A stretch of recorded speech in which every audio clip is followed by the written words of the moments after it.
Malwa news 7 में आपका स्वागत है। इस वक्त मैं खड़ा हूँ सोनकस तहसील की ग्राम घट्टियाभाना के एक खेत में।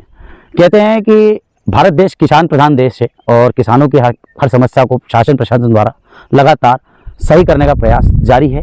लेकिन ग्राम घट्टियाभाना में आज जब हम पहुँचे हैं तो किसानों की समस्या आ रही थी कि उन्होंने शासन द्वारा मान्यता प्राप्त बीज जो कि सोयाबीन लगाया था, और ये देखिए आप कि जब इस बीज को लगाया गया तो इस बीज में एक बार ना उगने के कारण फिर किसान ने 2 बार मेहनत की और 2 बार मेहनत करने के बाद भी ये स्थिति है। जबकि इसी के पास में जो खेत आप देखिए कि इस खेत में क्या फ़र्क आ रहा है और कितना फ़र्क आ रहा है। अब मैं बात करना चाहूँगा किसान जिनका एक खेत है। तो आपका नाम क्या है भाई साहब? जी, मेरा नाम ओम प्रकाश धकड़ है। ओम प्रकाश जी, आपने ये बीज कहाँ से खरीदा था और क्या बीज था, और आपने इस विषय में किन लोगों से चर्चा की? मैंने ये बीज ग्राम सेवक अधिकारी सोना मैडम थी, उनके द्वारा लिया था। ये सभी को वितरण किया गया था।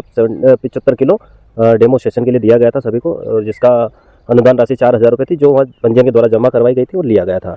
देखिए, आपने बीज खरीदा है, ये सब चीज़ें हैं। प्रमुखता ये होती है कि आपने इस विषय में अगर आपके यहाँ बीज खराब आया तो किससे शिकायत की? मैंने ग्राम सेवक अधिकारी जो सोना मैडम थी उन्हें इन्फॉर्म किया गया था। उन्होंने कहा मेरा तो रिटायरमेंट हो गया। उन्होंने एक सीनियर अधिकारी का नंबर दिया था, मैंने उनसे बात भी की थी, उनकी रिकॉर्डिंग भी है मेरे पास में। उन्होंने कहा कि वो तो 100-200 कुंटल खराब हो जाता है तो उसका कोई मान्य नहीं होता है, और वो तो जो भी है हम आपके अनुदान राशि देंगे, लेकिन यहाँ तो पूरी फसल ही बर्बाद हो गया, पूरा साल बर्बाद हो गया। तो देखिए आप किस तरीके से यहाँ पर उनको समझाने का प्रयास किया जा रहा है कि आपकी अनुदान राशि जो आपके द्वारा दी गई थी वो वापस कर दी जाएगी, लेकिन किसान का नुकसान जो हुआ उसकी भरपाई आज इस खेत से उनकी आज जुड़ी हुई है, उनके साल भर की इनकम जुड़ी हुई है। और आने वाले समय में जब ये फसल पकने का समय होगा, लोगों की देनदारी, इन सब चीज़ों को लेकर किसान कहाँ से अपने अनुदान को व्यवस्था करने में सफल हो पाएगा।